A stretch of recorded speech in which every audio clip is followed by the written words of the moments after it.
Bien, entonces nos habíamos quedado en que la sensibilidad, la inervación del cuerpo, ahí está, hay que corregir, por favor, hay un tema ortográfico ahí, la inervación del cuerpo, como ustedes pueden ver, está diferenciado en territorios gobernados por diferentes nervios, ¿no? Y cada uno coincide con el territorio que gobierna cada uno de los nervios raquídeos que salen de la columna vertebral, ¿no?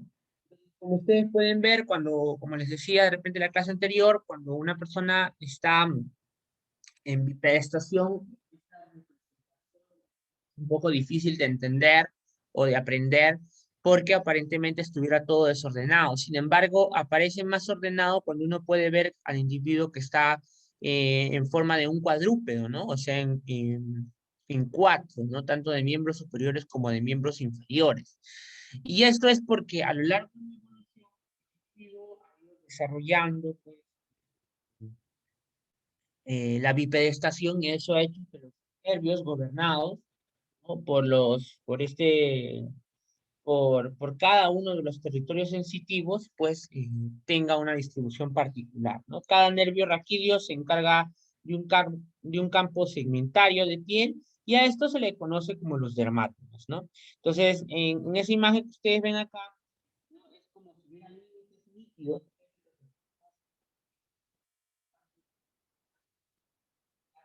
un solo ¿no? Lo que quiere decir que habitualmente esto es una distribución, ¿cómo se podría decir? Eh, un ejemplo o una representación de la mayoría del territorio que recubre cada uno de estos nervios, ¿no? En realidad, como ustedes van a ver, por ejemplo, hay zonas intermedias donde dos nervios pueden manejar ese territorio, ¿no? Entonces, así, por ejemplo, ustedes van a ver que, por ejemplo, en la región anal del cuerpo corresponde al dermatoma del segmento medular más distal, que es más o menos el S5, ¿no? Como ustedes pueden ver ahí, ¿no? Y es habitualmente porque en el embrión esta es la zona de la cola y la porción más distal del organismo, ¿no? Las piernas representan su origen embrionales en los segmentos de lumbares, sacros, superiores, en los que los segmentos distales no resulta aparentemente en el mapa de los dermátomos en la región, ¿no? Entonces, si bien es cierto, como les decía, estos no plantean un límite totalmente diferenciado entre, digamos, más allá de esta línea es L2, sí o sí, y más allá de esta línea es L3, sí sirven en la práctica clínica, no porque uno puede emplear como recursos estos dermátomos para determinar, por ejemplo, el nivel de médula espinal en el que se ha producido una o quedan, por ejemplo, alteradas sensaciones periféricas, ¿no? Llámese un trauma medular, llámese, por ejemplo, eh, un tumor a nivel medular, una sección medular, etcétera. Es, de todas maneras, una representación útil, sobre todo en el examen físico, ¿no? Y la cara, ustedes ya más o menos la saben por anatomía, está gobernada por el craneal, que en este caso es el trigémino, ¿no? Y este nervio trigémino, a través de sus tres ramas, el nervio oftálmico, el nervio maxilar y el nervio mandibular, gobiernan pues los segmentos distintos de los macizos faciales, ¿no? Macizo facial superior, macizo facial inferior, macizo facial medio y inferior, ¿no? Muy bien. Entonces, pero la, la verdadera, la verdadera es entender por dónde pasan todas esas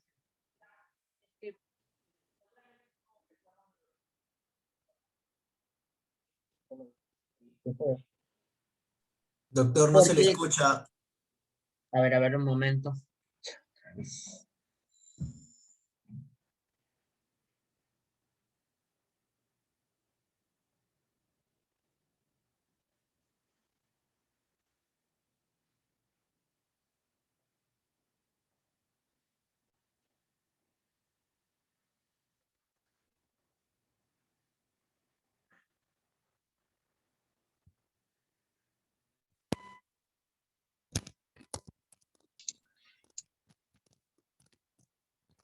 ¿Qué tal? ¿Mejor? ¿Ya me escuchan?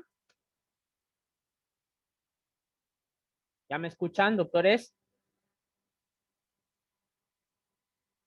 Ahora sí, doctor. Sí, doctor. Muy bien. Entonces, habitualmente, como les decía, las sensibilidades, y esto hay que tenerlo en claro para entender un poco más, porque en realidad la parte de fisiología neurológica es un poco de repaso de neuroanatomía, ¿no? Entonces, lo realmente difícil de entender es por dónde pasan todos estas diversas informaciones. Entonces, para eso tengo que recordar lo que ya hemos hablado en la clase previa, que son los tipos de sensibilidades. Acuérdense ustedes que la sensibilidad se divide en dos tipos: la sensibilidad especial, conocida como la sensorialidad, y la sensibilidad somática, ¿no? La sensorialidad son todo lo que se denominan como comúnmente los sentidos especiales, ¿no? El gusto, el olfato, la audición, ¿no? El equilibrio, etcétera. Mientras que la sensibilidad somática es toda la que está dado básicamente por el tacto, ¿no? Y ahí hemos dicho que hay la sensibilidad exteroceptiva, la sensibilidad propioceptiva profunda consciente, otro tipo de sensibilidad que no tiene que ver con el tacto, sino más bien con el sentido de orientación de las partes de nuestro cuerpo, ¿no? O por ejemplo la sensibilidad que no somos conscientes, que nosotros no nos damos cuenta, que es la sensibilidad interoceptiva, ¿no? Y la sensibilidad propioceptiva profunda inconsciente.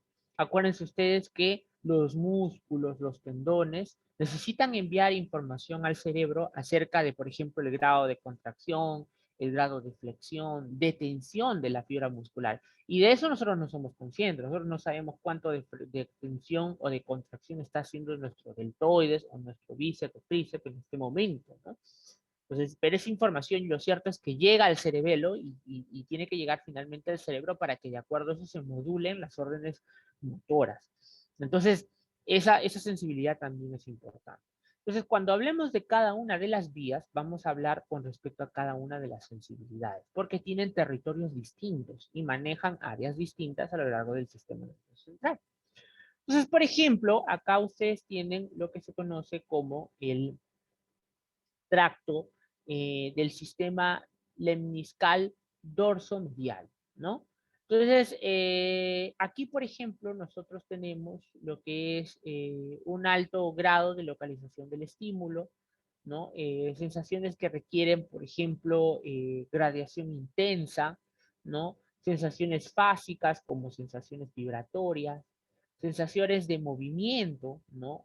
Contra la piel, posiciones de sensaciones, posiciones o sensación de posicionamiento de las articulaciones, ¿no?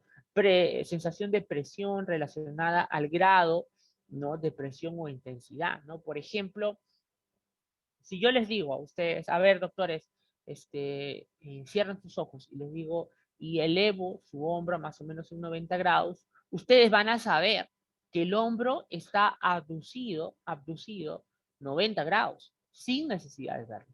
Porque nuestras articulaciones tienen receptores especiales a nivel de las articulaciones, de nuestras mismas estructuras articulares, lemniscos, ligamentos, etcétera, que nos brindan información consciente porque tú la sabes, ¿no? Tanto es así que me puedes decir cuando yo te pregunto de qué está sucediendo. Si, por ejemplo, en una mano yo te pongo una billetera y en la otra tengo una pesa, por ejemplo, ¿no? Entonces tú vas a saberlo, ¿verdad? Entonces, ¿por qué? Porque evidentemente me vas a decir, doctor, bueno, esta pesa más que yo se me va a romper la mano. Entonces, esa diferenciación de grado también está dado eh, por, el, por la sensibilidad propioceptiva profunda consciente. Entonces, esa es la sensibilidad del tacto fino, ¿no? El que nos permite localizar, el que nos permite mantenernos conectados con el entorno. Y esa va a lo largo del lemnisco dorsal medial, ¿no? Entonces, estos receptores que habitualmente están en articulaciones, también están en parte en receptores del tipo superficiales, van a lo largo, ¿no? Van a lo largo de cada uno de los nervios raquídeos, ¿no? Como ya hemos mencionado en los diferentes dermátomas, Y miren ustedes, la primera neurona es una neurona, como ustedes pueden ver acá, pseudopolar, ¿no? Donde el cuerpo bota un simple axón que va hacia un extremo y el otro extremo. Y este axón, ¿no? Este axón luego se dirige hacia la columna dorsal de la médula espinal para ascender hasta directamente hasta lo que es el bulbo raquídeo, ¿no? Una vez en el bulbo raquídeo, como vamos a verlo en otra clase, y seguramente se acuerdan de neuroanatomía, existen, ¿no? Unos núcleos, ¿no? Unos núcleos que se llaman el núcleo cuneatus y el núcleo gracilis. Doctor, no me acuerdo qué eran los núcleos. Los núcleos, doctores, en el sistema nervioso central son formaciones, ¿no? De cuerpos neuronales. O sea, cuando tú tienes en una parte del sistema nervioso central que los cuerpos neuronales se han reunido a lo largo de una sola zona para englobar una función determinada, se llaman núcleos. Entonces, habrá formaciones, por lo tanto, de sustancia gris, o sea, cuerpos nucleares, ¿no? Que tornarán una información. Entonces, a nivel del bulbo raquídeo existen dos núcleos, que son el núcleo cuneatus y el núcleo gracilis. Y en el núcleo cuneatus y el núcleo gracilis, el axón terminal de esta primera neurona termina aquí. Algunos terminan en el núcleo cuneatus, otros terminan en el núcleo gracilis, ¿no? Y ahora, esta información que llevan, como les decía otra vez, es la información del tipo propioceptiva profunda consciente, ¿no? Sí, hasta aquí estamos entendiendo, ¿verdad, muchachos? ¿Sí? ¿Todo claro? Sí, doctor. Sí, doctor. Muy bien, listo. Entonces, una vez aquí la vía de propioceptiva profunda consciente o dorsolemniscal medial, ¿no? Nosotros vamos a ver, ¿no? Que teniendo esta distinción, ya podemos inclusive enumerar distintos tipos de sensaciones transmitidas por estos sistemas, ¿no? Entonces, hay que recordar que habitualmente estas neuronas, al penetrar la médula espinal a través de las raíces dorsales, ¿no? Generan fibras mielínicas procedentes de mecanorreceptores especializados y que se dividen casi de inmediato en rama medial, que es la que estamos estudiando en este momento, y la rama anterolateral, que es la que vamos a revisar después, ¿no? Muy bien. Listo. Entonces, aquí, a este nivel, en la rama medial, ¿no? Va a partir una segunda neurona. Miren ustedes, acá termina el axón, que es como una especie de triángulo abierto, ¿no? O como una llavecita. Y ahí empieza un puntito, que es la siguiente neurona de la vía propioceptiva. Ok, a ver un momento. Ya. Entonces, una vez acá termina, empieza la siguiente neurona, ¿no? Que es la segunda neurona de la vía sensitiva, y que esta, miren ustedes, tiene una característica, que uno se va hacia adelante de la vía del bulbo raquídeo, pero cuando lo hace, miren ustedes, se va hacia el otro lado. Y esta es una característica anatómica importante de esta vía, porque esta es la razón por la cual, por ejemplo, cuando tenemos infartos de esta zona, la anomalía no se ve de ese mismo lado, sino del otro lado. Estoy hablando de la parte sensorial, ¿no? Entonces, miren ustedes, se dirige hacia el otro lado y asciende, asciende, asciende. Y en este punto, doctores, estas dos vías que ya se juntan, tanto de la que viene del núcleo gracilis y del núcleo cuneiforme, se juntan para formar un solo tracto que se llama el lemnisco medial, ¿no? Este que se llama el lemnisco medial. Y se llama lemnisco medial porque es como una columna que está en el medio de, en este caso, la protuberancia. ¿Sí? Muy bien. Entonces, esa rama medial, ¿no? Gira primero en sentido y después hacia arriba de la columna dorsal, siguiendo su avance a través de la vía de todo su trayecto a lo largo del encéfalo. ¿Sí? Muy bien. Luego de eso, como podemos ver acá, todo eso continúa hacia arriba llega hacia arriba hasta que llega a lo que nosotros vamos a conocer que es el centro de la sensibilidad, de las sensibilidades y sensorialidades del cuerpo. No hay casi ninguna, y digo casi, ninguna sensibilidad, ninguna sensibilidad que no pase primero por esta estructura, porque es posta de todas, casi todas las sensibilidades y sensorialidades. Casi todas, no todas. ¿Ah? ¿Quién es esta estructura? El tálamo óptico, ¿no? El tálamo, mejor dicho. Antes le llamaban el tálamo óptico de Galeno, y se le llamó así porque Galeno lo describió esta estructura como que era la fundamental en el sentido de la visión, pero luego de eso nos dimos cuenta que eso era uno de sus funciones. Porque el tálamo, que es una estructura que está en el diencéfalo, tiene a su cargo, aparte de muchas otras cosas, ¿no? El ser receptor del 80% de las vías sensitivas. ¿No? Entonces, aquí recibe a la vía sensitiva ya esta segunda neurona, y miren ustedes acá, allí termina la segunda neurona. Y esta segunda neurona, ahí a partir nace la tercera neurona, que es una neurona que ya se va a la corteza cerebral, ¿no? La corteza cerebral a la corteza somatoestésica, ¿no?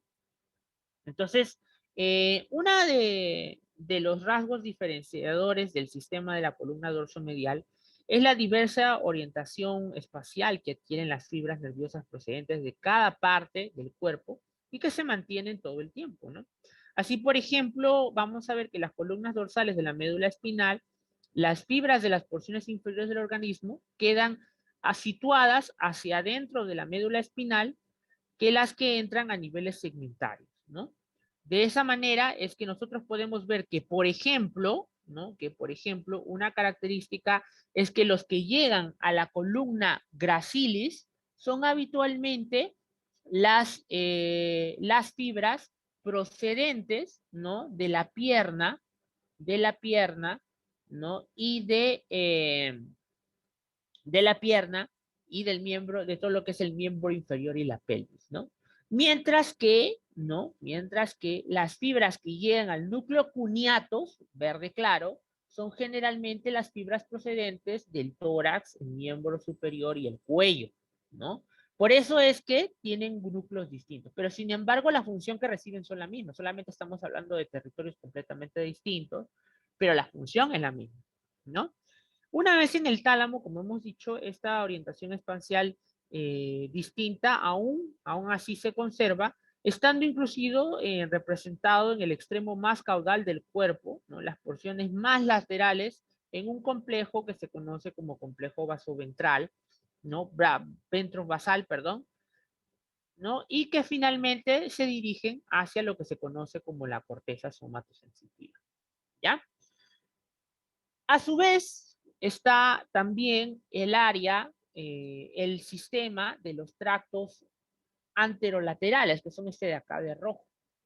Y el tracto anterolateral es una vía especial, ¿no? Es una vía especial que tiene las funciones de llevar las siguientes sensaciones, que son dolor, sensaciones térmicas de frío y de calor, sensaciones de presión y tacto grosero, capaces únicamente de una burda facultad de localización sobre la superficie corporal, ¿no? Las sensaciones de cosquilleo y de picor y las sensaciones del tipo de índole sexual, ¿no? Estas sensaciones, ¿no? Que son más exteroceptivas, ¿no? No tienen mucho punto de discriminación, ¿no? Son generadas por receptores especiales heteroceptivos que envían su información, ¿no? Su información hacia hacia el nervio raquídeo, ¿no? Y una vez en el nervio raquídeo, igual que lo hacen las otras vías que es de la propioceptiva profunda consciente, ¿no? Penetra en el asta dorsal la sustancia gris y a continuación se divide muchas veces para suministrar terminales que hagan sinapsis con neuronas locales en las porciones, por ejemplo, intermedias de la médula espinal, ¿no? Y asciende, miren, ¿ah? Se van al cordón lateral anterior, ¿no? De la médula espinal, de la sustancia blanca, ¿no?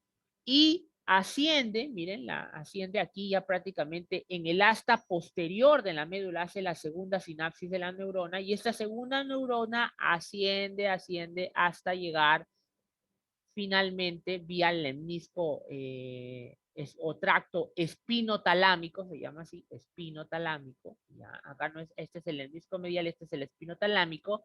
Asciende hasta su nombre, como lo dice, el tálamo, ¿no? El tálamo. Entonces, una parte fundamental de ellas emite fibras que entran, por ejemplo, a las columnas dorsal y después asciende hacia el encéfalo, ¿no? Entonces, estas dan origen a lo que se conoce como el tracto espinotalámico, que lleva, como ya les dije, la información antes referida, y además, finalmente, esta también termina en el tálamo, ¿no? En el tálamo y en parte en la corteza cerebral, ¿no?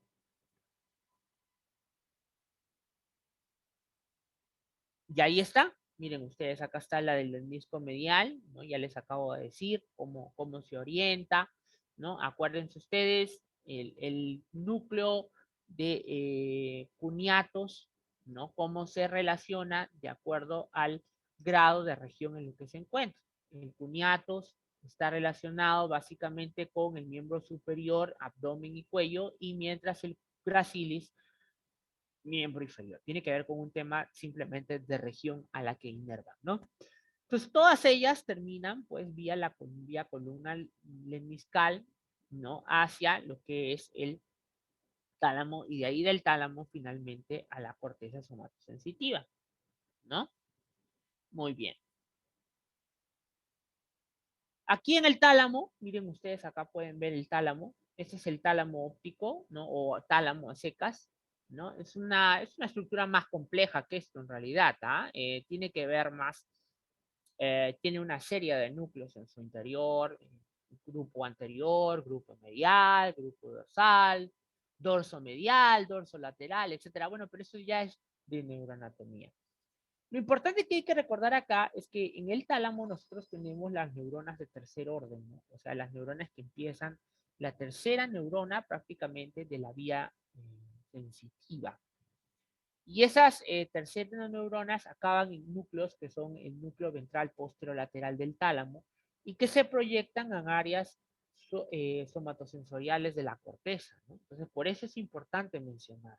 El tálamo, como ya les repetí, es un importante punto de pase o de, primero que nada, de punto de posta para la sensibilidad, ¿no?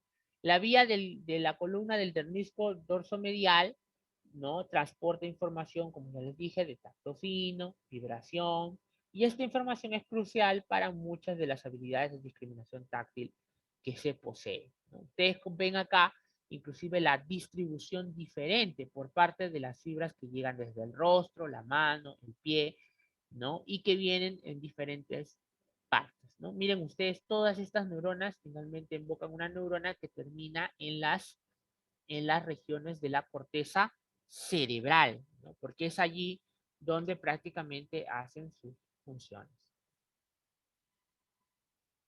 La vía trigeminal, ¿no? La vía trigeminal es una vía, porque hasta aquí, ¿no? Hasta aquí nosotros tenemos,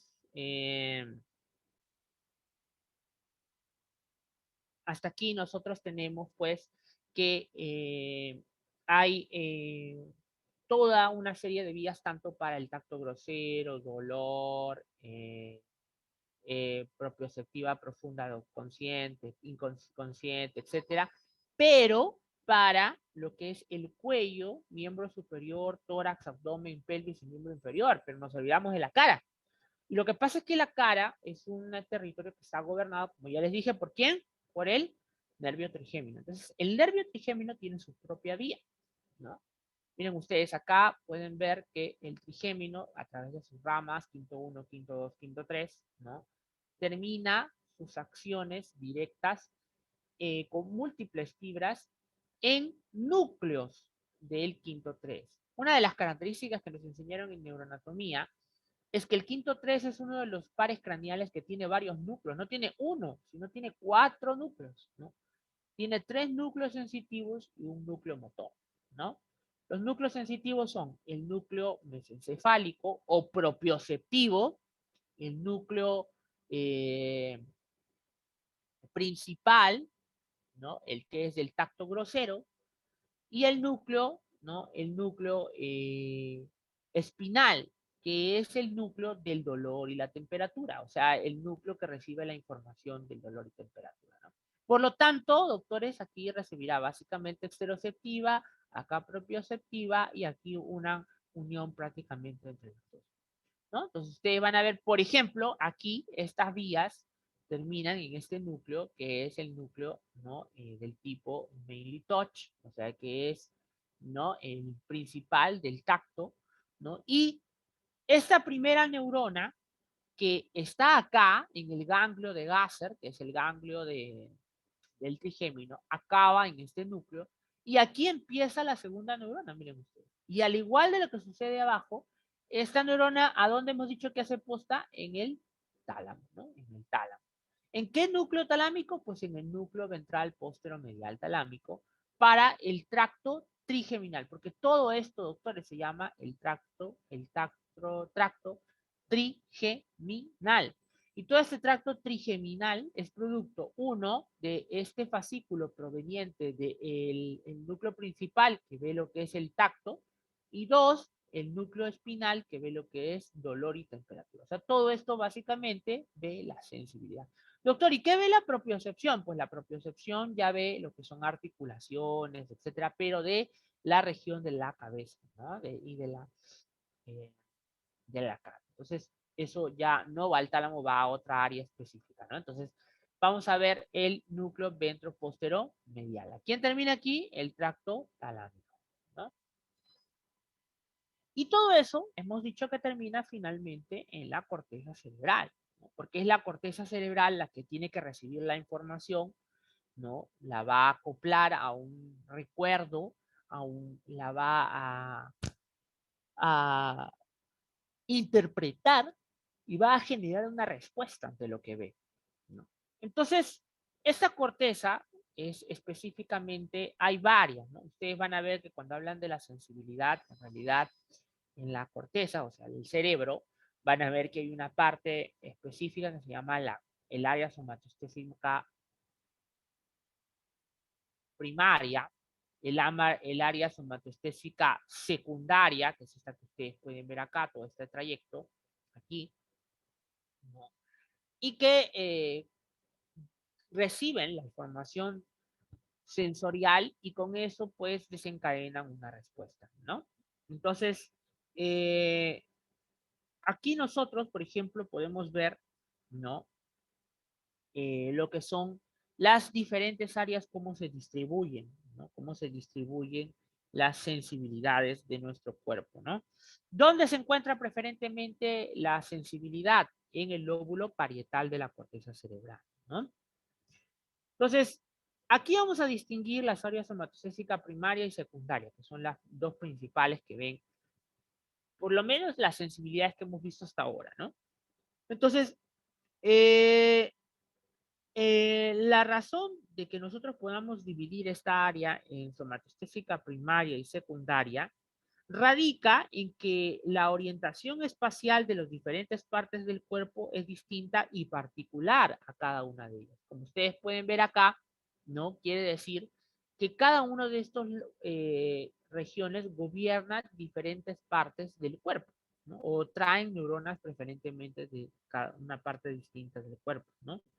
Sin embargo, el área somatoestésica primaria es mucho más extensa e importante que la secundaria, hasta el punto de que el uso popular del término somatoestésica casi siempre significa el área primaria, ¿no? Entonces, esta área primaria representa un grado acusado de localización de las diferentes porciones corporales, ¿no? Y que esto, por ejemplo, ustedes pueden verlo mucho mejor en este gráfico, ¿no? Donde sus componentes pues aparecen reflejados en cada una de estas zonas, ¿no? En cada una de estas zonas, ¿no?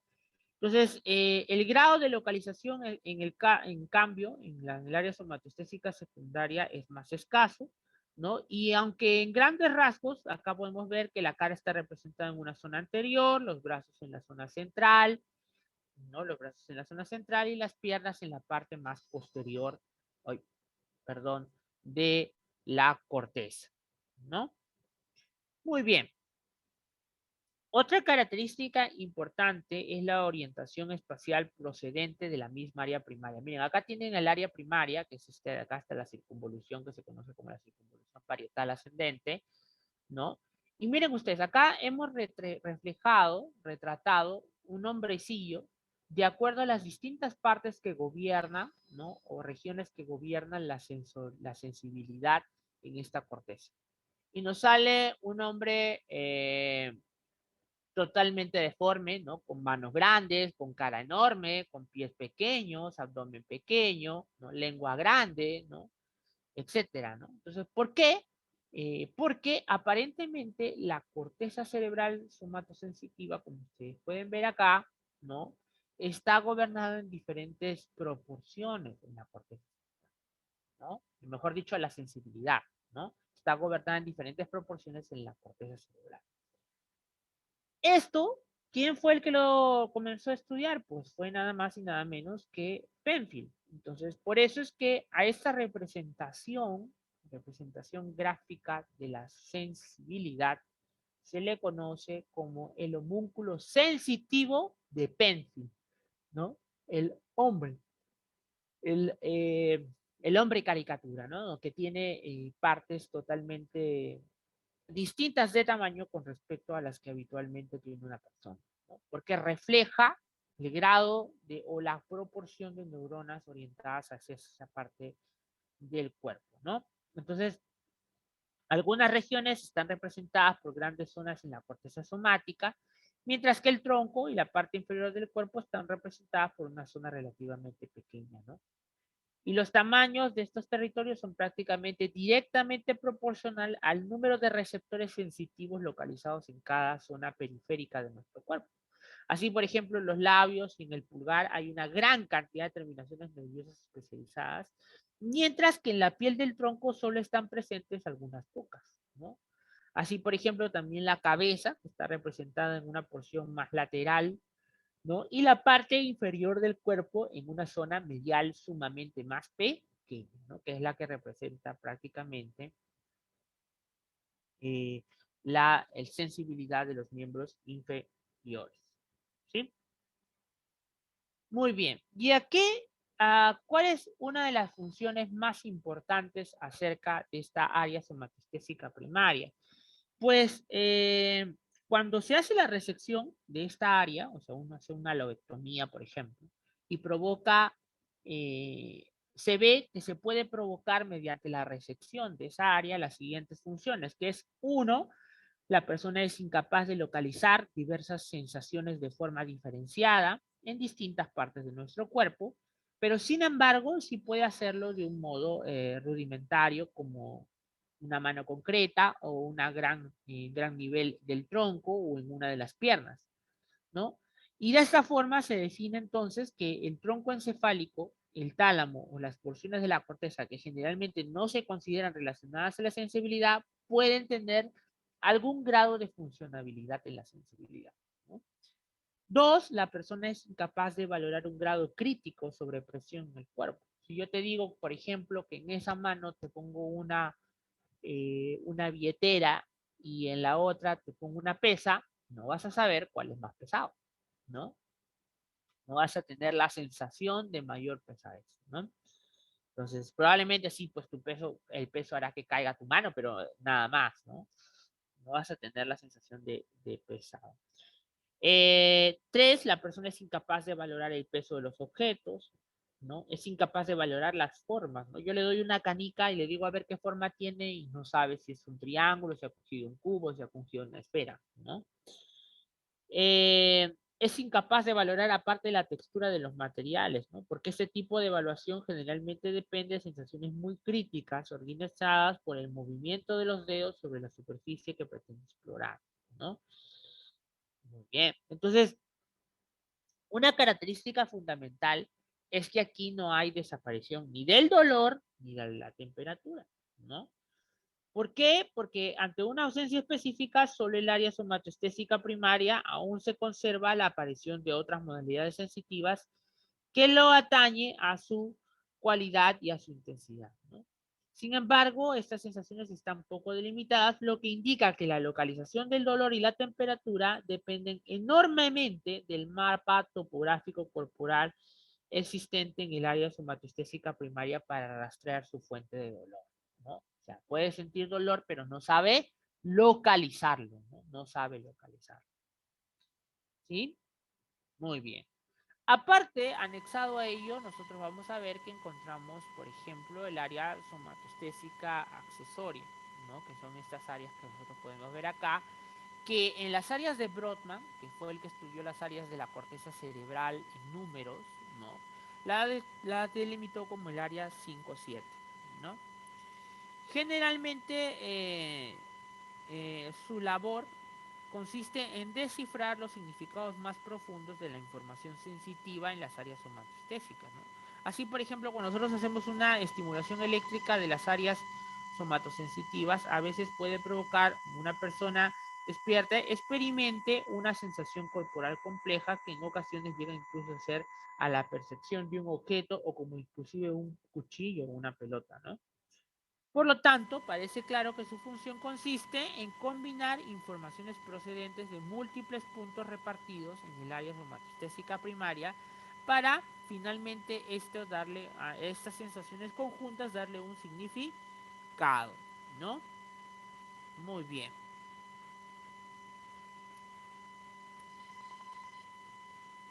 Luego está la vía anterolateral, ¿no? La vía anterolateral que hemos dicho que lleva específicamente, sobre todo, la información de el dolor, ¿no? El dolor y la temperatura, ¿no? Y la temperatura, ¿sí?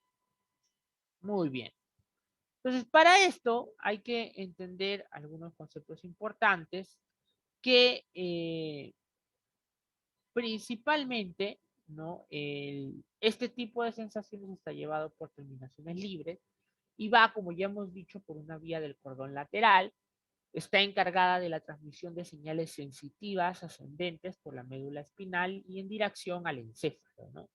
Al revés que la vía de la columna dorsal, que transporta unos tipos que no requieren una localización muy diferenciada de la fuente de origen ni tampoco una distinción en cuanto a las grabaciones finas de intensidad, ¿no?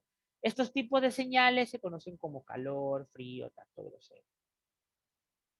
¿Cuál es la anatomía? Ya la hemos visto, el tracto espinotalámico, ¿no? El tracto espinotalámico que va, primero hace algunas neuronas, hacen sinapsis en el cordón posterior, luego sigue su trayecto hasta llegar finalmente a, algunos llevan, por ejemplo, algunas sinapsis específicas sobre algunos núcleos del el bulbo raquídeo, no, perdón, del mesencéfalo, y otros terminan finalmente en la parte ventroposterolateral, ¿no?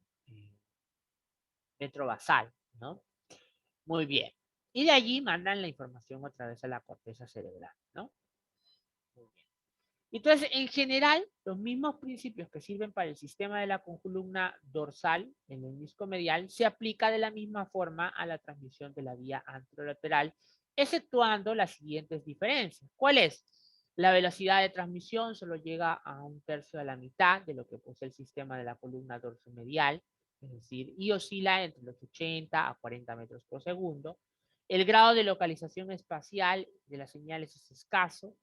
La gradación de las intensidades también es mucho menos precisa y en la mayoría de las sensaciones se identifica de 10 a 20 en vez de alcanzar 100 como el sistema de la columna dorsal.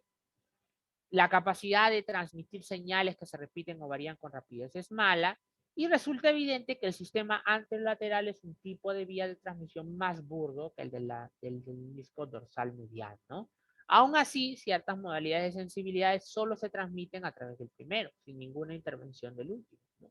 Es el caso, por ejemplo, del dolor, la temperatura, el cosquilleo, el picor y las sensaciones sexuales que, como ya les dije, van a través de este tracto espinotalámico. ¿Sí? Muy bien.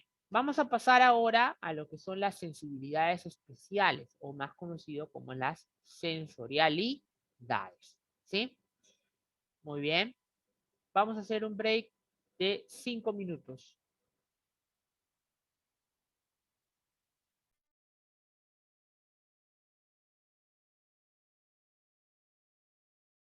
Continuar. Ahora vamos a hacer lo que con respecta a las sensorialidades, que son las sensación o los sentidos especiales, ¿no? Es un tipo especial de sensibilidades que se conoce con el nombre de sensorialidades, ¿ya? Muy bien.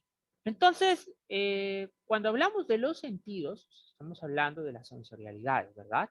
Incluyen el sistema visual, el auditivo, el vestibular, el olfatorio, gustativo, que detectan luz, el sonido, las señales químicas en el ambiente, indican posición y movimiento de la cabeza, etcétera. Entonces son sensibilidades especiales que son generadas por receptores, ¿no?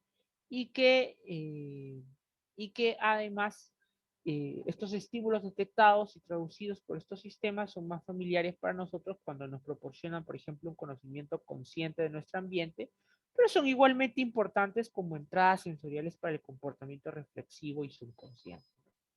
Y de estos sistemas vamos a empezar a hablar específicamente del sistema visual, ¿no?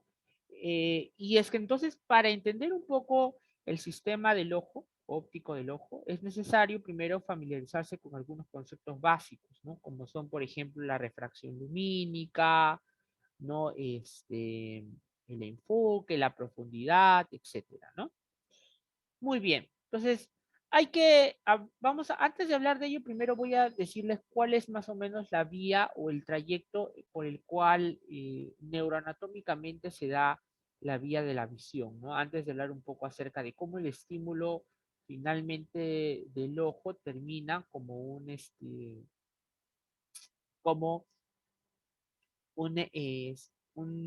sistema de vías por neuronas, ¿no? Entonces, vean ustedes, el sistema visual detecta e interpreta ondas electromagnéticas en longitudes que van de 400 a 750 nanómetros, lo que constituye lo que se conoce como la luz visible, ¿no? Y el ojo puede llegar a distinguir dos tipos de luces, ¿no? Dos aspectos de la luz. Su brillo, es decir, la luminosidad, y la longitud de onda, conocida como el color, ¿no? Esta luz, pues, generalmente penetra hacia el interior del ojo y afecta a algunos fotorreceptores. Acuérdense ustedes que los receptores eran los que recepcionaban el estímulo y convertían al estímulo en un potencial de acción, ¿cierto? Y que lo transmitían a lo largo de las neuronas para finalmente llegar a la corteza cerebral o al sistema nervioso central. ¿Sí? Muy bien. Entonces, los rayos de luz viajan generalmente a través del aire a una velocidad de más o menos unos 300.000 kilómetros por segundo, ¿no? Pero se desplazan con mucha mayor lentitud cuando recorren, por ejemplo, sólidos, líquidos transparentes, ¿no? Y a por ejemplo, a estos rayos de luces, ¿no? Viene el concepto de lo que se conoce como el índice de refracción, ¿no? De una sustancia, que es el cociente entre la velocidad de luz en el aire y la velocidad de luz en el medio, ¿no? Es la forma en la que enlentece la velocidad de viaje de las ondas, ¿no? De la luz alrededor, ¿no? Si la luz, por ejemplo, atraviesa un tipo concreto de vidrio a una velocidad de 200 kilómetros por segundo, el índice de refracción es más o menos 300.000 dividido por 200.000, es decir, 1.5, por ejemplo, ¿no?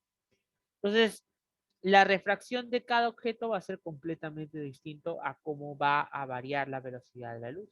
Y bajo estos términos es que, por ejemplo, funcionan los diferentes estructuras que están a nivel del ojo, ¿no?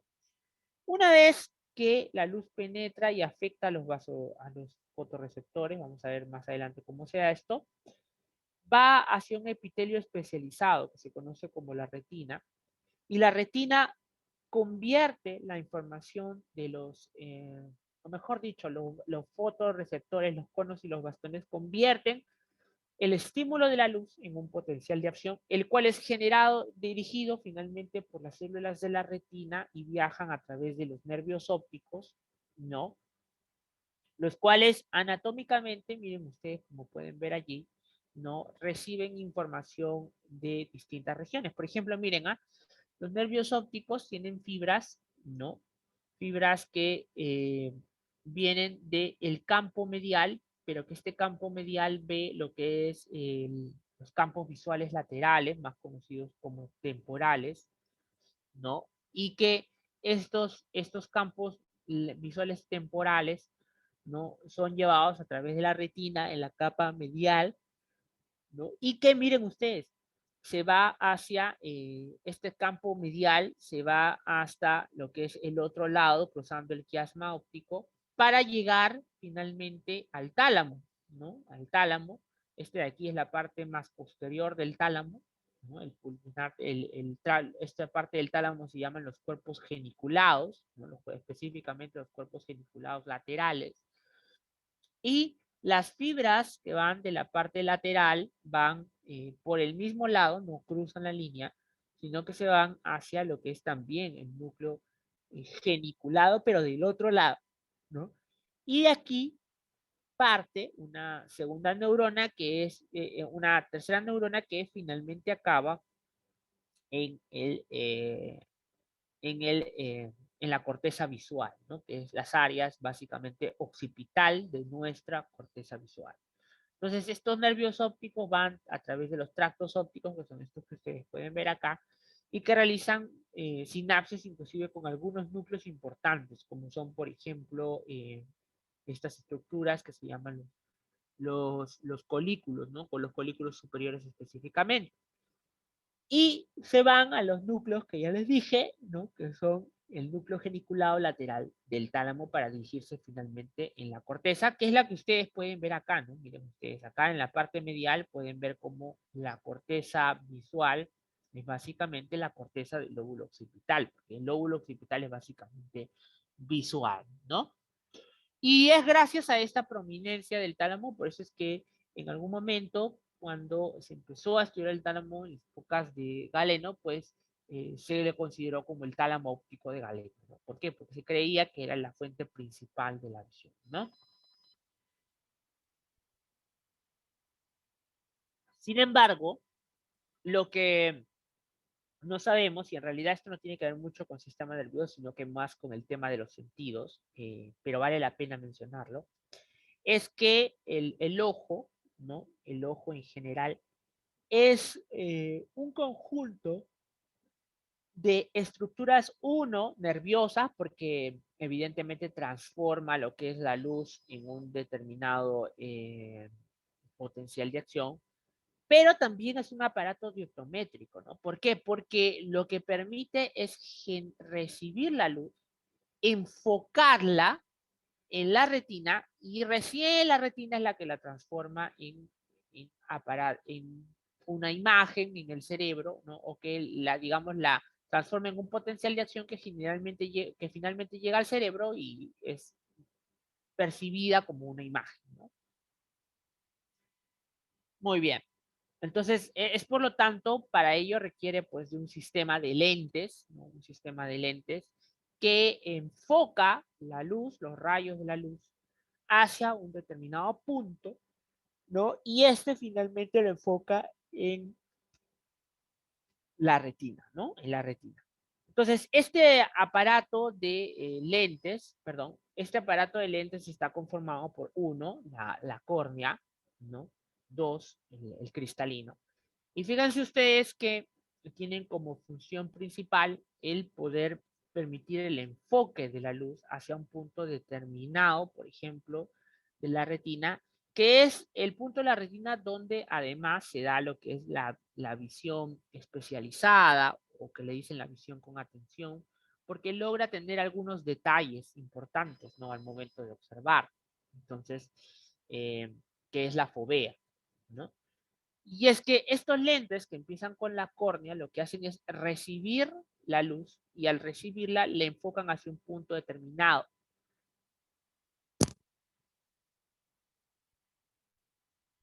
Entonces ustedes pueden ver que la luz pasa a través de este primer lente, que es el lente de la córnea, y luego pasa por un segundo lente, que es el lente del cristalino, ¿no? El cristalino.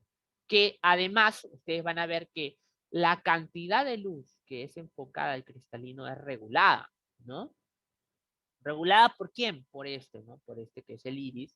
Y que el agujero que está formándose, porque es en la parte del iris que no cubre al cristalino, se conoce como la, ¿cómo se llama eso, doctores? A ver, doctores, ¿cómo se llama el agujero que forma el iris? Anatomía. ¿Están despiertos? Hey, doctores, buenos días. ¿Cómo se llama el agujero que forma el iris, doctores? Que regula la cantidad de luz que le llega al cristalino.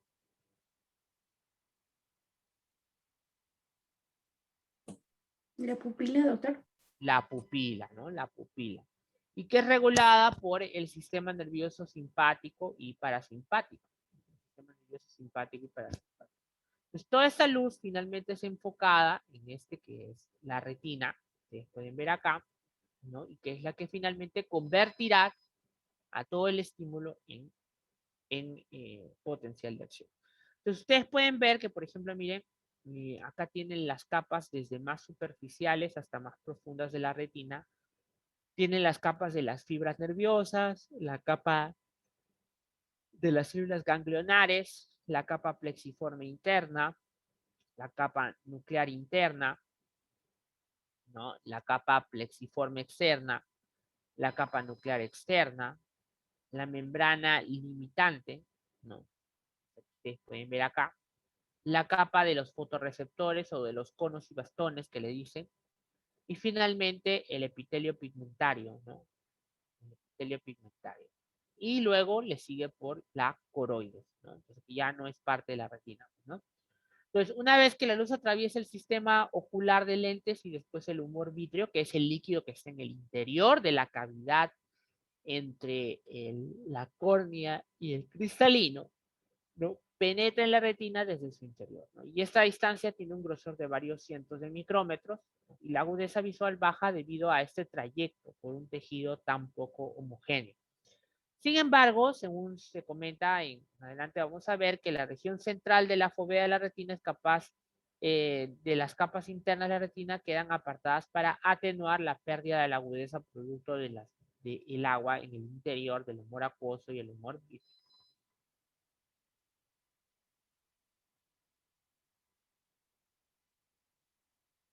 Y aquí lo tienen, ¿no? Ahí tienen a la fovea. Miren ustedes, acá tienen a las capas de la retina, ¿no? En una microscopía electrónica. En una fotomicrografía, ustedes pueden ver la fovea se caracteriza por prácticamente tener una casi muy pocas de las primeras capas de la retina y básicamente tiene a los conos y bastones, ¿no? Es una zona diminuta en el centro de la retina que ocupa un área total de más o menos 1 cuadrado, 1 milímetro cuadrado, y que se encuentra especializada, capacitada para la agudeza visual y detallada, ¿no?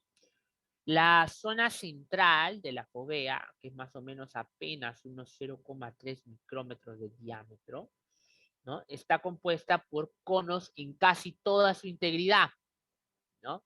Y los elementos poseen una estructura especial que contribuye a la detección de detalles de la imagen visual, es decir, los conos de la fovea presentan un cuerpo especialmente largo y delgado, en contraposición con los conos situados en la periferia de la retina, que son más gruesos. Asimismo, en la región de la fovea, los vasos sanguíneos, las células ganglionares, la capa de las células nuclear interna y plexiforme quedan desplazadas hacia, ¿no?, un lado en vez de apoyarse directamente sobre la parte superior de los conos, lo que permite que la luz llegue hasta estos sin ningún impedimento. ¿no? Y aquí la estrella son los conos y los bastones. ¿Por qué? Porque son los conos y los bastones los que se denominan como los fotorreceptores. O sea, son las células que transforman los rayos de luz, ¿no?, en un potencial de acción. Entonces, los conos y los bastones son células sumamente pequeñas que están presentes en la retina y que tienen la función de, como les digo, transformar finalmente esta luz en estímulo, ¿no? Entonces, los, el segmento externo, por ejemplo, de lo que se denomina como los conos, o sea, una forma cónica, ¿no? Y los bastones son más estrechos y largos, de ahí por eso que son sus nombres, ¿no? Entonces, los bastones alcanzan un diámetro más o menos de 2 a 5 micrómetros, mientras que los conos miden más o menos 5 a 8 micrómetros en la parte central de la retina, ¿no? Ya están señalados, por ejemplo, aquí vemos las partes distintas de estas células, ¿no? En general, la diferencia es básicamente la de el interior de las sustancias, pero también morfológicamente, ¿no? Miren ustedes, son formaciones de repliegues múltiples de la membrana celular que dan forma ya sea de cono o de bastón, ¿no? Y tienen partes como son el segmento externo, el segmento interno y el segmento intracelular, ¿no? Segmento intracelular, ¿sí?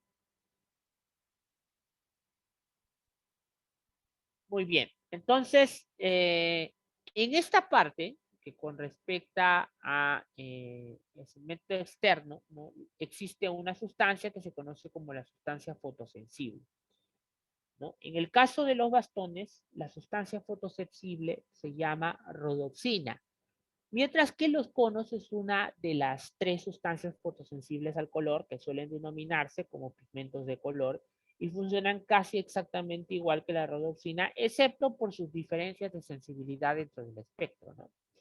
Tienen un gran número de discos, un estrato replegado de membranas celulares, como ustedes pueden ver en la imagen, ¿no? De tal manera que cada cono o bastón llega a ver hasta aproximadamente 1000 discos, ¿no? 1000 discos. Y tanto la rodopsina como los pigmentos de color son proteínas conjugadas y se incorporan a las membranas de los discos bajo la forma de proteínas transmembranas, ¿no? Como ustedes pueden ver acá. Las concentraciones de estos pigmentos fotosensibles en estos discos son tan grandes que ellos mismos constituyen aproximadamente el 40% de la masa del segmento externo, ¿no? Entonces, la capa pigmentaria de la retina, ¿no? La capa pigmentaria de la retina, que es finalmente esta casi última parte que ustedes pueden ver acá, tiene lo que se llama pigmentaria porque tiene al pigmento negro conocido como melanina de la capa pigmentaria que impide lo que es la reflexión lumínica por toda la esfera del globo ocular, lo que resulta importantísimo para una visión nítida, ¿no? ¿Por qué? Porque al aislar la luz que podría rebotar, hace que no rebote en el mismo el globo ocular la luz y por lo tanto la imagen se vea totalmente nítida, ¿no? El pigmento cumple la misma función en el ojo que el color negro en el interior de las fuelles de una cámara, ¿no?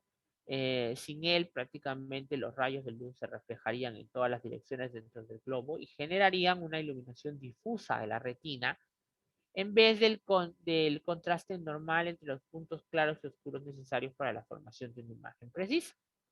Además, esta capa pigmentaria alberga grandes cantidades de vitamina A, y esta sustancia, por ejemplo, se intercambia hacia adentro y hacia afuera a través de las membranas celulares de los segmentos externos de los conos y los vasos.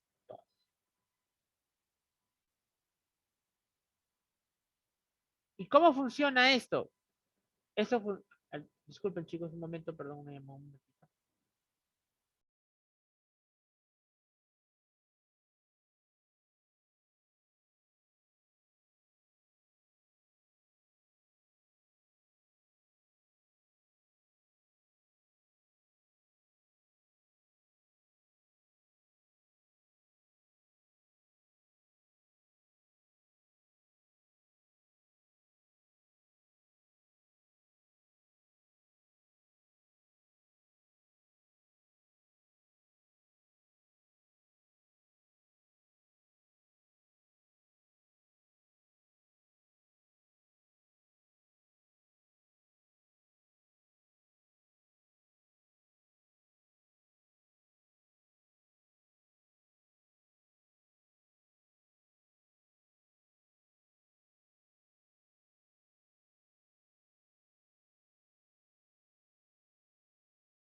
Bien, perdón, disculpen. Muy bien, entonces vamos ahora a analizar lo que es qué sucede en los fotorreceptores que generan el potencial de acción. Y para eso hay que hablar un poco acerca del fotopigmento, ¿no?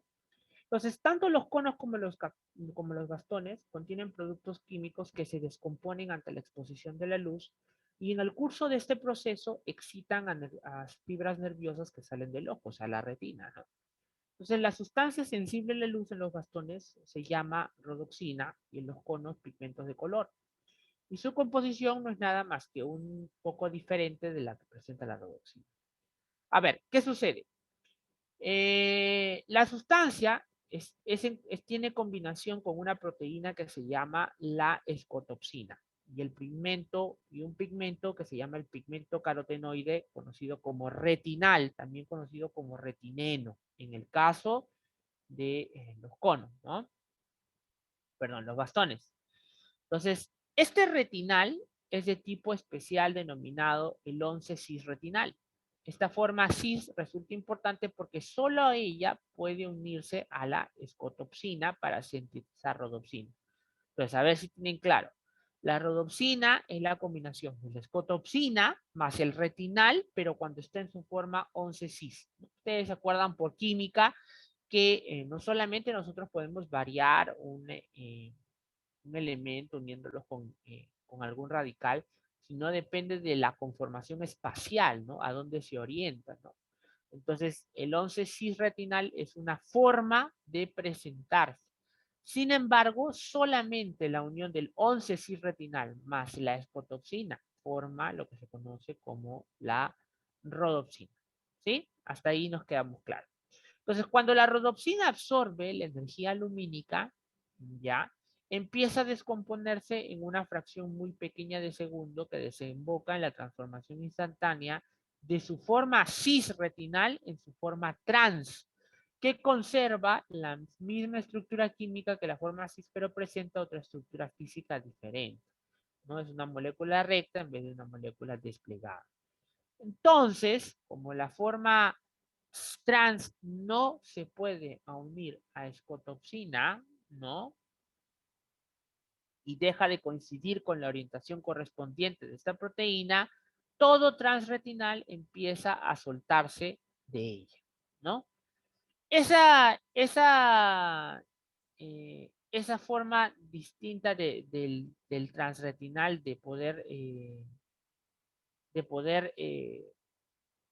desunirse de la escotoxina se conoce primero por la metarrodoxina 2 activada, ¿no? Metarrodoxina 2 o rodoxina activada, ¿no? La que estimula los cambios eléctricos en los bastones y tras ello estos receptores ya transmiten la imagen visual al sistema nervioso central bajo la forma de un potencial de acción. O sea que el ejercicio de poner luz ultravioleta genera que el 11 retinal se vaya a cisretinal, ¿no? El cisretinal y finalmente al transretinal, ¿no? Que finalmente se termina descomponiendo, ¿no? Y al liberar a la escotoxina. Entonces, la regeneración, ¿no? La regeneración de la rodopsina se da por convertir el transretinal a cisretinal otra vez. Y este proceso requiere de energía metabólica y está catalizado por una enzima que se llama la isomerasa retinal, ¿no? Una vez que se ha formado el 11 retinal, automáticamente se combina con escotopsina para reconstituir la rodopsina, que a continuación permanece estable hasta que se encadene una vez más la descomposición de una nueva absorción lumínica. La absorción lumínica descompone la rodopsina en bartorrodopsina, luminirridopsina, metarrodopsina y metarrodopsina 2, que finalmente suelta a la escotopsina y al transretinal, ¿no? Existe una segunda vía química por la que el transretinal puede convertirse en cisretinal y es que consiste en la transformación primero de todo transretinal en transretinol, que es una forma de la vitamina A. Entonces, el transretinol pasa a cisretinol y el cisretinol, bajo la influencia de la isomerasa, finalmente a cisretinal, ¿no? Que en combinación con la escotoxina regenera otra vez la rodoxina. Entonces, acuérdense que el transretinol es la que hace las veces de la vitamina A, ¿no? Entonces, esta vitamina A está presente en el citoplasma de los bastones, en la capa pigmentaria de la retina, y por tanto, normalmente siempre se encuentra disponible para producir el nuevo retinal cuando haga falta. A inversa, si hay exceso de retinal en la retina, vuelve a transformarse en vitamina A, lo que reduce la cantidad de pigmento disponible para ellos, ¿no? Entonces, la excitación del bastón se da cuando activamos a la rodoxina, ¿no? Entonces, la excitación del bastón provoca el aumento de la negatividad del potencial de acción de membrana, o sea, lo que se conoce como la hiperpolarización, ¿no? La rodoxina disminuye la conductancia de la membrana del bastón para los iones de sodio en el segmento externo, aquí, ¿no? En el segmento externo, ¿sí? Muy bien. Entonces, en el segmento interno, bombea sodio sin interrupción desde el interior del bastón hacia el exterior, ¿no? Pueden ver acá, ¿no? Y los iones de potasio se filtran a la célula a través de los canales de potasio no activados que están confinados en el segmento interior. Como en otras células, esta bomba sodio-potasio crea un potencial negativo dentro de la célula tomada en su integridad. Y sin embargo, el segmento externo, donde están situados los discos fotorreceptores, es totalmente diferente. Aquí más bien la membrana del bastón en situación de oscuridad resulta muy permeable a los iones de sodio que fluyen a través de canales activados de GMP, ¿no?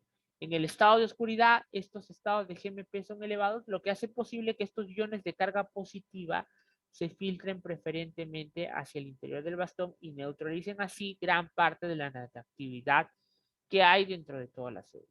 Por lo tanto, en condiciones de oscuridad normal, cuando el bastón no está activado, hay una baja electronegatividad en la parte interna que mide más o menos unos 40 milivoltios, ¿no? Comparado a las 78 veces antes de que el paciente en la mayoría de los receptores sensitivos.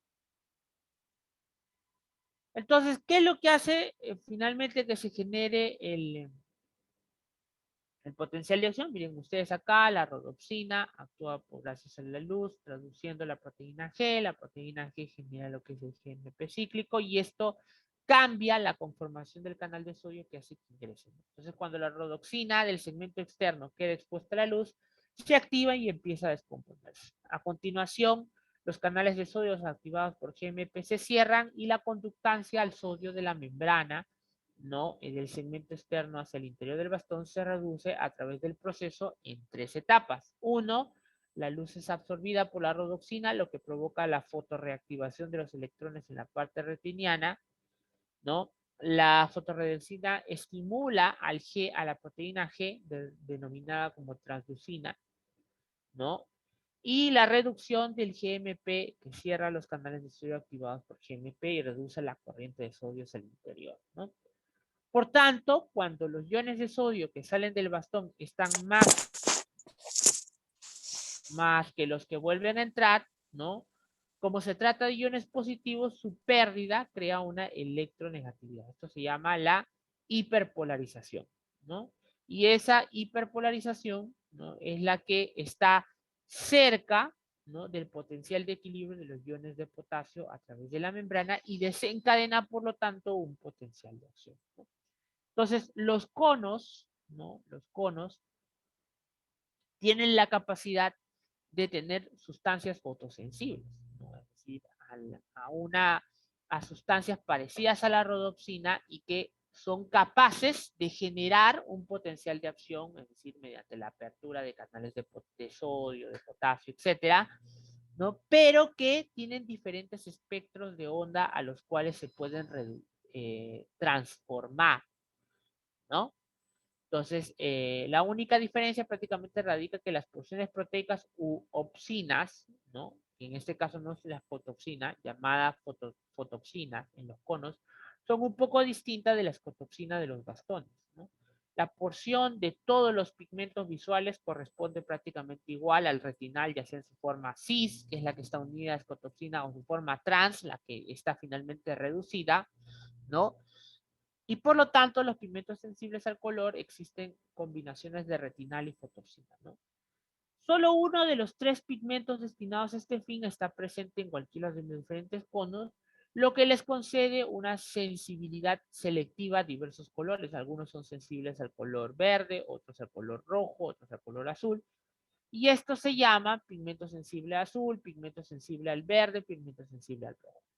Entonces, sus características de absorción en los 3 tipos de conos muestran unas absorbidas máximas ante la luz de onda, más o menos la cantidad de longitud de onda a la que pueden llegar a tener efecto de absorber, ¿no? Miren ustedes acá en la gráfica.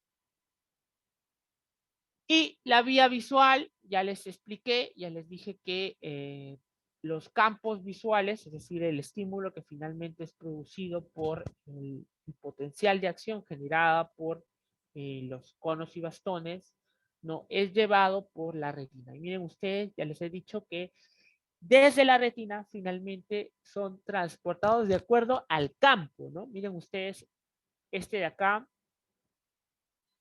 son las fibras nasales, le dicen, porque están cerca a la nariz, y estas son las fibras temporales, que están cerca a la región temporal.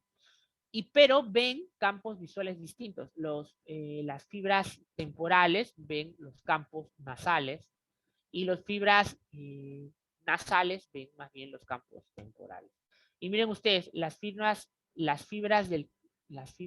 nasales, tanto ya sea de la derecha como de la izquierda, se caracterizan por, ¿no? Se caracterizan por ingresar al quiasma óptico y lograr cruzar la línea media del quiasma óptico, ¿no? Y entrecruzarse, ¿no? Entrecruzarse hacia uno y otro lado.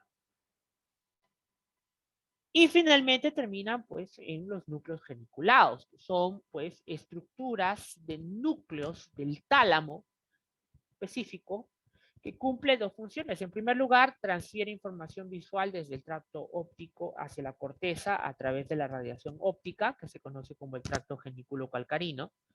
Y la segunda función más importante del núcleo geniculado dorsal lateral consiste en filtrar la transmisión de los impulsos hacia la corteza visual, es decir, controlar qué parte deja de pasar en su camino, ¿no? El núcleo recibe pues señales para su acción reguladora de compuertas desde 2 fuentes principales, que son las fibras corticofugas, que vuelven en sentido retrógrado desde la corteza visual primaria hasta el núcleo geniculado lateral, y también a las zonas reticulares del mesencéfalo, ¿no? Que incluyen 2 fuentes principales de carácter inhibidor. Cuando se estimulan, tienen la capacidad de interrumpir la transmisión a través de determinadas porciones del genículo lateral dorsal, ¿no?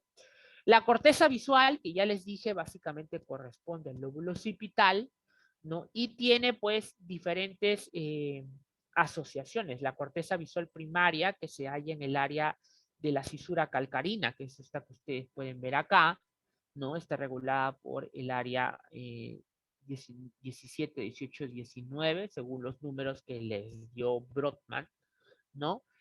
Y corresponden al polo occipital, hacia adelante por la cara medial, en la cara de la corteza occipital, ¿no? Entonces, la zona que envía sus señales a la fovea de la retina, esta fovea es responsable de los niveles más acusados, por ejemplo, de la agudeza visual, ¿no? Si se atiende al área que ocupa en la retina, la fovea posee una representación de varios cientos de veces mayor inclusive a las demás partes de la retina. De ahí que nosotros tenemos en la corteza la capacidad de poder tener el enfoque de la mirada, ¿no? Y poder discernir muy bien en el punto cuando nos concentramos, ¿no? Entonces, las áreas visuales secundarias, que se conocen también como áreas de asociación, ocupan zonas laterales, anteriores, superiores e inferiores a la corteza, y la mayoría se extiende hacia afuera para continuar las caras laterales de la corteza occipital y parietal, ¿no? Como ustedes pueden ver acá, por ejemplo, se relacionan con áreas somatostésicas secundarias o inclusive con áreas olfatorias, ¿no? Perdón, con áreas acústicas, ¿no? Y esto se puede ver mucho mejor evidenciado porque existe algo que es el movimiento del ojo. Y estos movimientos de los ojos que están gobernados por los músculos extrínsecos del ojo, los músculos recto superior, medio, inferior, ¿no? Oblicuo mayor, oblicuo menor, etcétera, están gobernados por los pares craneales, ¿no? Y ustedes saben que los pares craneales pues están dominados por sus núcleos de pares craneales que además no están en el bulbo raquídeo y están en el mesencéfalo, ¿no?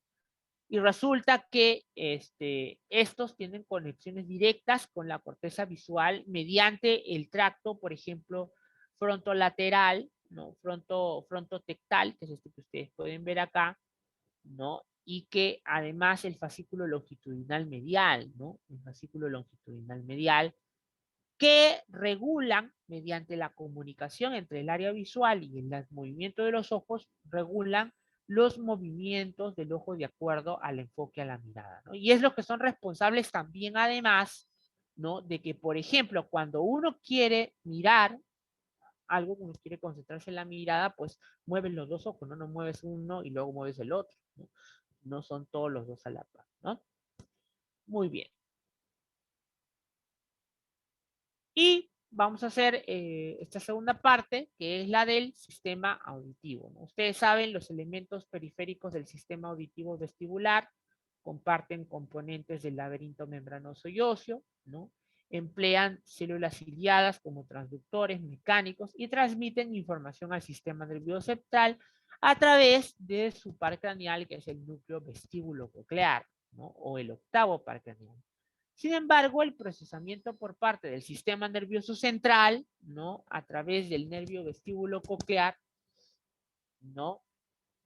Se da en la corteza. Entonces, en función del sistema auditivo es traducir el sonido y ello nos permite conocer indicaciones ambientales, comunicarnos con otros organismos, ¿no? Las funciones auditivas más complejas son las relacionadas con el lenguaje y la función vestibular, que es básicamente hablar acerca de la posición y el movimiento de la cabeza en cuanto al espacio, ¿no? Y para eso hay que hablar un poco acerca de la audición. Entonces, el sonido en general se produce por ondas de compresión y descompresión que se transmiten a través del aire o por otros medios elásticos, como por ejemplo el agua, ¿no? Entonces, la frecuencia del sonido se mide en ciclos por segundo o hertz, ¿no?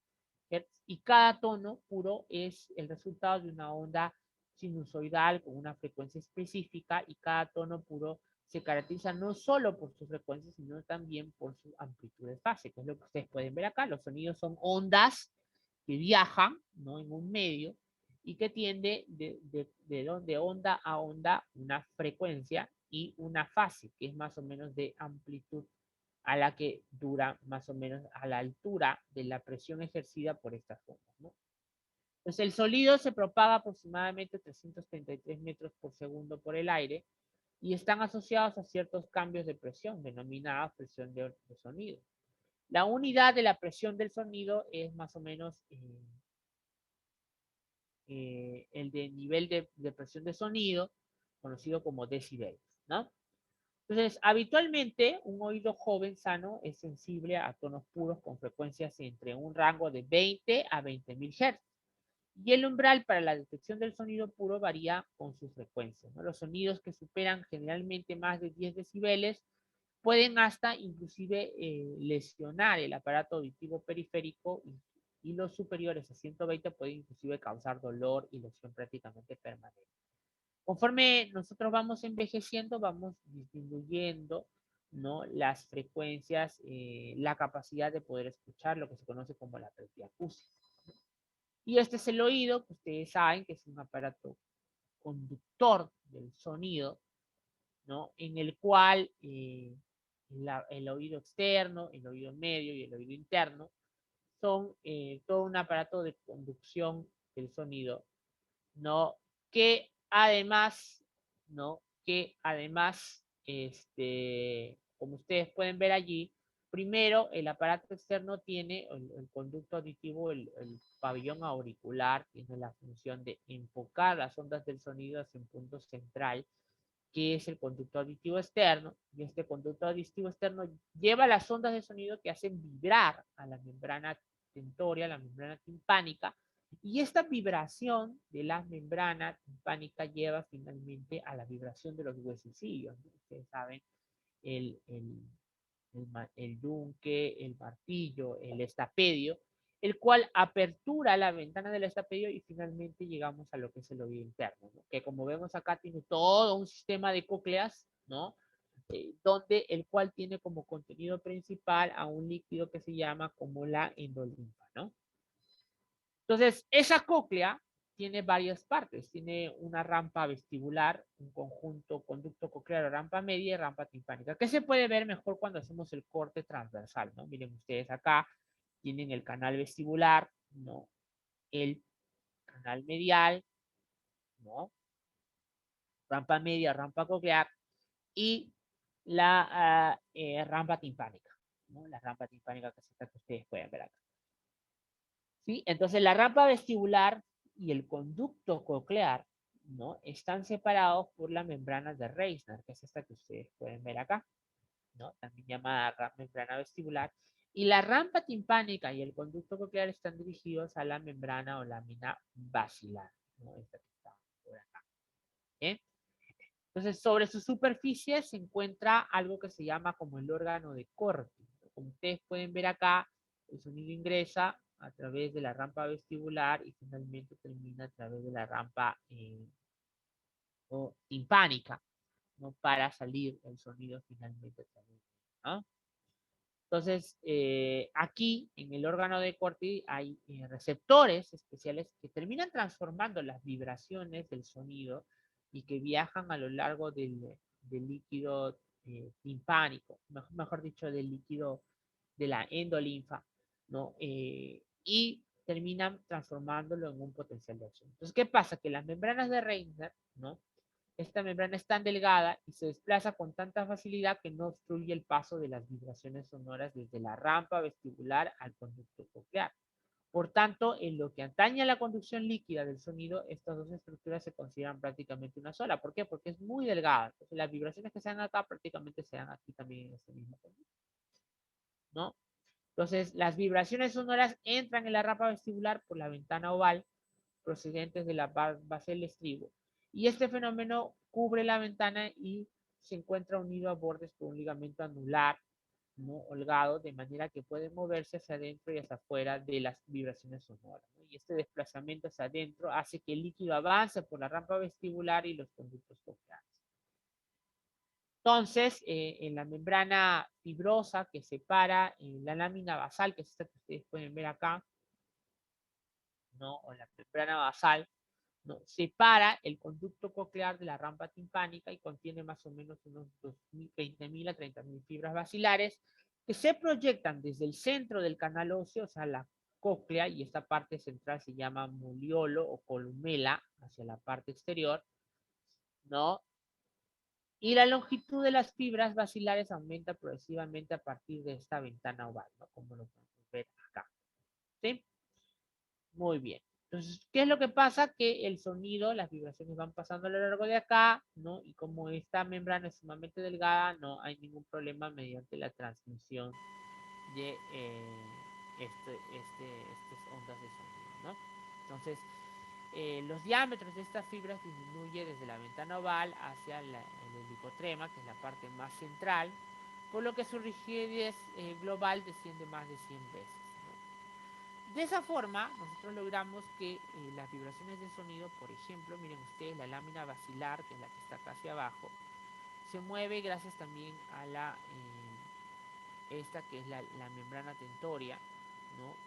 Y como ustedes pueden ver acá, el movimiento de la membrana tentoria, gracias al movimiento de sonido, ¿no? Hace que se estimule a estos aparatos que se llaman los órganos de Corti, que además están conformados por células como son los receptores especiales, ¿no? Que al producir un movimiento por el contacto con la membrana tectorial, generan una entrada de los canales de potasio. Y estos canales de potasio que ingresan generan una despolarización que genera finalmente una entrada de canales de calcio. La entrada de los canales de calcio genera que estos neurotransmisores que están prácticamente aquí en el interior, ¿no? En el interior de la célula, ¿no? Acá, el órgano de Corti, se transmiten hacia el neurotransmisor del nervio aferente y ya esto pasa a ser pues prácticamente un potencial. Y esto es lo que llega finalmente al cerebro vía las células de la retina, las células nerviosas de la retina, como la percepción del sonido. Y aquí tenemos la vía auditiva central, ¿no? La vía auditiva central, como ya les había dicho, generalmente realizan sinapsis en las neuronas de varios núcleos cocleares a nivel dorsos y ventrales y dan lugar a axones que contribuyen a las vías auditivas centrales. Algunos de estos axones son procedentes de núcleos cocleares que generalmente están, mejor dicho, a nivel de las protuberancias, ¿no? Hay núcleos cocleares centrales y laterales, ¿no? ¿No?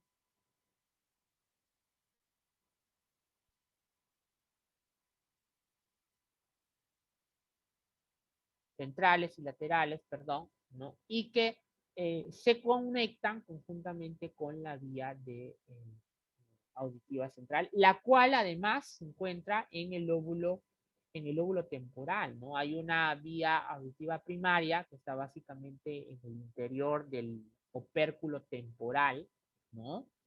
En este que es la circunvolución temporal superior, ¿no? Y que se denominan como las transversas de Hedge. Cuando uno los mira, ve que en el cerebro aquí hay unas circunvoluciones pequeñitas o rasgos jugados que se llaman las transversas de Hedge, que son las que tienen pues en su interior el área auditiva primaria. Y además están alrededor de esta que es el área auditiva secundaria, ¿no?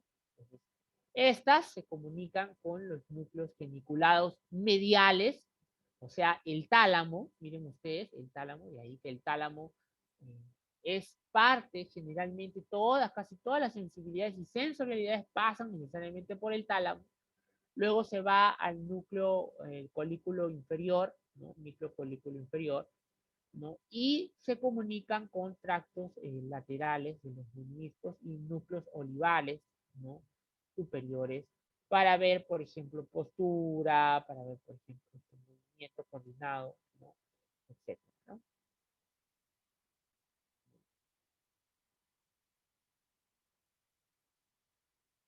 Muy bien, muchachos. Entonces, hasta aquí nos vamos a quedar el día de hoy, ¿no? Con lo que con respecta